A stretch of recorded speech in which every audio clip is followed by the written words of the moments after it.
Bonjour et bienvenue dans cette 4e vidéo où je vais vous présenter le système ontogénétique des microbes et bactéries. Dans cette vidéo, je vais vous expliquer comment les virus, les microbes, les bactéries sont des alliés à votre guérison et à quel point ils peuvent être intéressants quand ils sont présents à la bonne phase de solution de conflit. Je vous explique ça dans la vidéo tout de suite.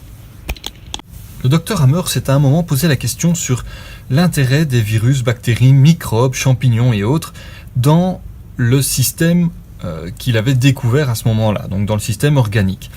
Il avait bien pris conscience qu'on avait donc deux phases, qu'elles réagissaient différemment en fonction des tissus, et il s'est rendu compte que les virus, les bactéries, les mycobactéries, type bacille de Koch et autres, les champignons, intervenaient dans certains tissus embryologiques. Et c'est comme ça qu'il a élaboré ce petit schéma qui est synthétique mais qui explique vraiment très bien que dans un tissu ectodermique, on va principalement retrouver des virus et quelques bactéries. En réalité, les bactéries feront plus partie du tissu mésodermique nouveau. Donc, le tissu ectodermique, on est dans tout le cerveau, principalement. Et donc, dans un tissu ectodermique, on va principalement retrouver des virus, mais pas à n'importe quel stade. Les virus vont toujours apparaître, si je refais mon échelle, on a la normotonie, le DHS, la sympathicotonie, et puis enfin la vagotonie avec cette crise épileptoïde. Ici, on est en vagotonie. Et donc une phase exudative et une phase réparatrice. Eh bien, les virus, les bactéries apparaissent toujours dans la conflictolyse. Et c'est important parce qu'alors on comprend tout de suite que dès qu'on a apparition de virus, bactéries, mycobactéries, champignons, on sait qu'on est en train de réparer. On sait qu'on est on a passé la sympathicotonie, le conflit s'est résolu, ou du moins en partie, à voir si on ne rentre pas dans une chronicité. On a résolu le conflit et donc on est en vagotonie, on est en train de réparer, et c'est à ce moment-là que les bactéries, les virus interviennent, et jamais on ne retrouve de virus et de bactéries en sympathicotonie. On comprend donc que ces virus, bactéries, mycobactéries, champignons ont un intérêt et sont quelque part intéressants, et c'est étonnant de voir que on a mis en place toute une thérapeutique pour les éliminer de type antibiotiques, sulfamides et autres. Il faut comprendre que le corps est bien fait, il répare vite et fort.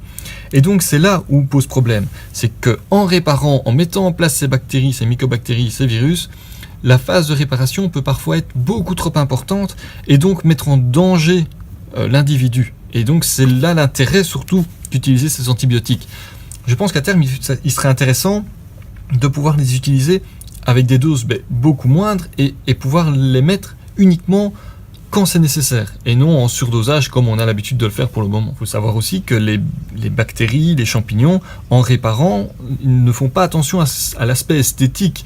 Pour eux, le tissu, il doit cicatriser, ils vont mettre en place des bactéries, les bactéries vont s'activer, les mycobactéries et autres vont s'activer pour réparer le tissu, et ça, peu importe l'aspect fonctionnel ou esthétique juste après. C'est comme ça qu'on peut se retrouver avec des tissus qui ne sont plus souples, qui sont extrêmement rigides, d'où effectivement l'intérêt d'un point de vue médical d'intervenir pour ne pas non plus laisser cette solution être beaucoup trop importante. On va donc retrouver dans un tissu ectodermique principalement des virus, quelques bactéries, dans un tissu mésodermique nouveau, principalement des bactéries, un tissu mésodermique ancien, on va à ce moment-là se retrouver dans des bactéries, mycobactéries type bacille de Koch, et dans un tissu endodermique, on va encore retrouver quelques mycobactéries et des champignons.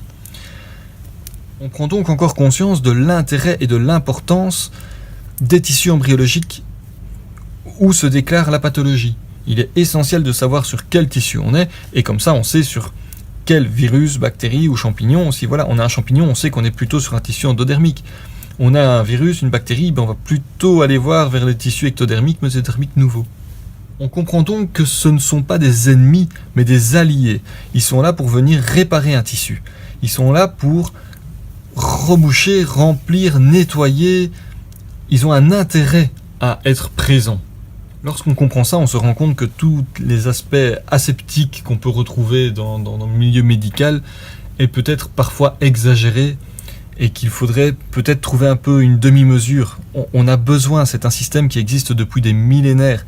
Il a toujours existé, ils ont grandi, ils ont croît en même temps que nous. C'est un système un peu en symbiose. Donc l'éradiquer complètement est quelque part une aberration puisqu'on vient bouleverser un système qui est fonctionnel depuis des milliards d'années.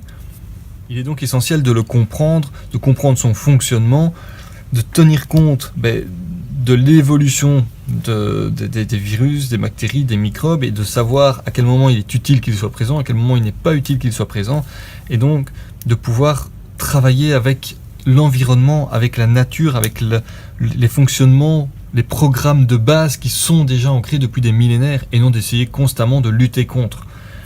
Je prône plus une thérapeutique homéopathique qu'une thérapeutique allopathique où le but est de détruire et d'aseptiser au maximum.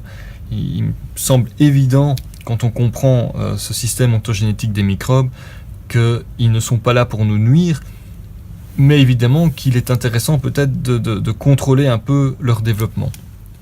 Cette vidéo est assez courte parce qu'en fait c'est un peu une suite logique par rapport aux trois premières vidéos. On est ici donc dans un système qui s'est mis en place, dont on peut l'expliquer classiquement. Je suis certain que sur internet vous retrouverez, si vous souhaitez approfondir un peu ce système ontogénétique, d'autres vidéos. J'essaierai de compléter avec d'autres informations. Mais voilà, vous avez compris maintenant que les microbes, les bactéries, les champignons, ils sont là dans une idée de réparation du tissu. Ce ne sont pas des ennemis. Je vous remercie d'avoir regardé cette vidéo. Abonnez-vous à ma chaîne. Regardez les autres. C'est un plaisir de vous partager un peu ces nouvelles, ces connaissances.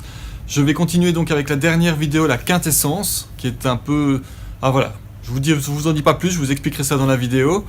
Et puis après, d'autres vidéos suivront. Un tout grand merci, abonnez-vous, et puis passez une bonne journée.